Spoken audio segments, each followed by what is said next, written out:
Hey, welcome to this week's Midweek Update. Things you need to know about to help you take your next steps in discipleship. A couple really exciting things to talk about this week. First of all, this Sunday, we are going back in person with our Sunday gatherings. We had to take a couple week hiatus due to some COVID exposure, and that has gone through the protocol and all that. So we are good to come back.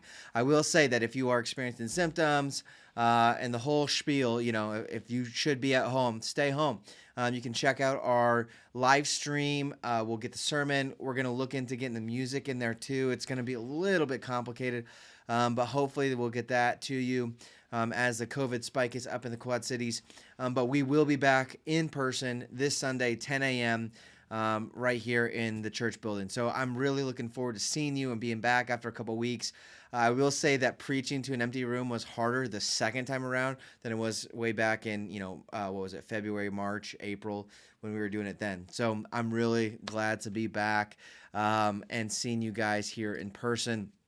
And it's a great Sunday to come back because this Sunday marks the beginning of the season of Advent. Advent is the season leading up to Christmas. It's a time of preparing our hearts, of waiting and longing for the arrival of Jesus, not just to look back at when he came back in the first century, but his second coming where he comes to make all things right. And so it's a season of looking back and of forward. And I'm really excited to have the ability to observe this season with you all. We will be singing Christmas songs, Christmas hymns, carols, whatever you want to call them. Really some of the best music that's ever been composed lyrically. And honestly, I find myself singing all kinds of Christmas hymns throughout the year. So it'll be nice to have a justified reason to sing along with you this coming Sunday. With that, we're going to have a couple readings each week, actually one reading a week, kind of to lead us into the call to worship. So you're not going to want to miss that, and they'll be right up at the beginning of the service. So be there right on time, 10 a.m., and we'll hear those readings that call to worship and kind of get our hearts squared away and ready for Christmas season as we sing songs together. Reflecting the first coming of Jesus. So that'll be a great season. Also with that, Ben posted a great post on Realm on how to celebrate Advent as a family. There's a lot of great ideas, some great devotionals that I highly recommend. And if you're not in the practice of doing family worship, this is a great season to do it. Get an Advent wreath. Sit down with a devotional. It doesn't have to be anything elaborate or crazy. 5-10 minutes of sitting. Teach your kids some Christmas carols. And just utilize that time for the family. We've got some resources that'll be available at the bookstore. We'll have them for you. There's a really cool pop-up Advent devotional and a couple other ones as well. So be sure you grab some of that. And then moving into the Christmas season, it all sort of caps off here with what we will celebrate our Christmas Eve service. Christmas Eve service has historically been a service where we have the most visitors come in, and we love it. So we are having a Christmas Eve service. We're playing at 5:30 like we've done previous years. That way you can get your family ready, get them all out the door. Go to Christmas Eve service, invite your friends and family, and then invite them back to your house and just kind of share the celebration, continue it as you're leading up to Christmas morning. So that's what's coming up with Advent and Christmas Eve. Really looking forward to it. Some of my favorite evenings to spend with our church family. With that, as we kind of observe the shifting of seasons here, moving into the season of Advent, I recorded a podcast that I think you might find interesting, helpful as we prepare for Advent. Be sure to check that out, Sacred City Vision Drip. You can find it at Spotify, iTunes playlist or iTunes podcasts.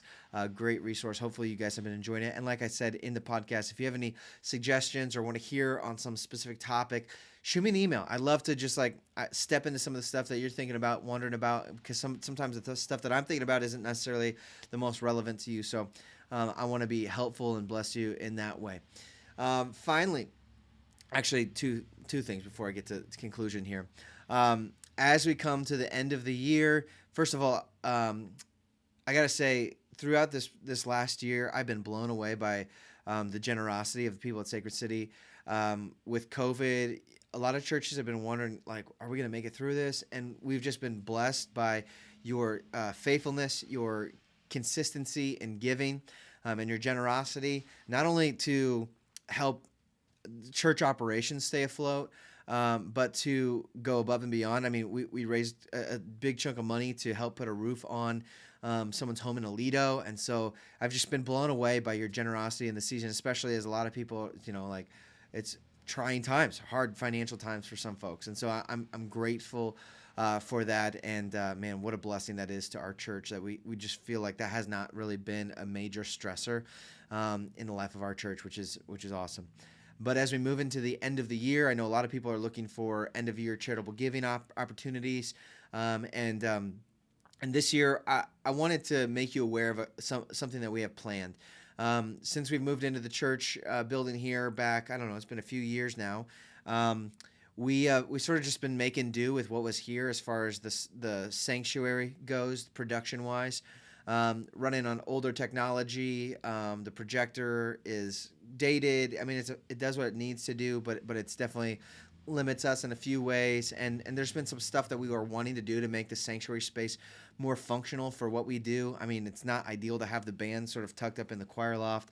And so we have some plans in the new year to make the front end more functional, more useful for us. And so any sort of above and beyond giving that you guys feel the Lord's leading you toward is going to go to that end. We want to use that money to make this happen. So giving a facelift to the front end, upgrading some of our technology. Not a huge project, but something that you need some money to do. And whenever you're dealing with technology, it's going to require a little bit of capital. So that's what we're hoping to do in the coming year. So if you would be so inclined, that is how we plan on utilizing the surplus of end of year giving. We would really appreciate any contributions you can make to that. And then this week and next, I've got some spare time here where I'm gonna really sit down and think through and really be working on the next year. Each year about this time, I start to think and pray through what the Lord would have for us, set out some goals, and just pray and sort of dream into what the Lord would want to use us for in the coming year. And so this week and next week are some time I've got built in for that. And so I just would covet your prayers as I'm thinking through that and praying through that and dreaming. And so would you just pray that God would give us clarity as a church and unity as a church as we move forward in 2021? Honestly, 2020 was sort of a letdown as far as these goals that I had prayed through and hoped that the Lord would kind of bring into fruition. But again, we plan the ways. I'm willing to let that stuff go. And it didn't really materialize how we hoped, and I'm willing to let that go to see what the Lord has for us here in 2021. And so I don't. It would be really easy to be discouraged and say, well, what's the point of planning anything? I had no idea what was coming down the pike in 2020. But I would rather just be on the front end of it and have a goal to strive toward. And so please be praying for me, for our church in the next couple weeks as those big decisions are being made. I appreciate that. I appreciate you guys partnering with us in prayerfulness and just in the labor that you put out in making disciples, planting churches, renewing our city, wherever that is the Lord has you. So I'm looking forward to 2021 and what the Lord has for us. I'm praying that it's big things. And especially just faithfulness and making disciples. So thanks again for your prayers. Looking forward to seeing you guys Sunday morning, 10 a.m. Wear your masks, please. Come on now. Let's just wear a mask. Protect those who are vulnerable, who literally the only place they come on Sunday or throughout the whole week is Sunday gathering. So let's be thoughtful of those people, not just ourselves, and serve them in that way. So I'm looking forward to seeing you with your mask Sunday morning, 10 a.m. Should be a good time as we kick off the Advent season. Love you guys. Have a great rest of your week.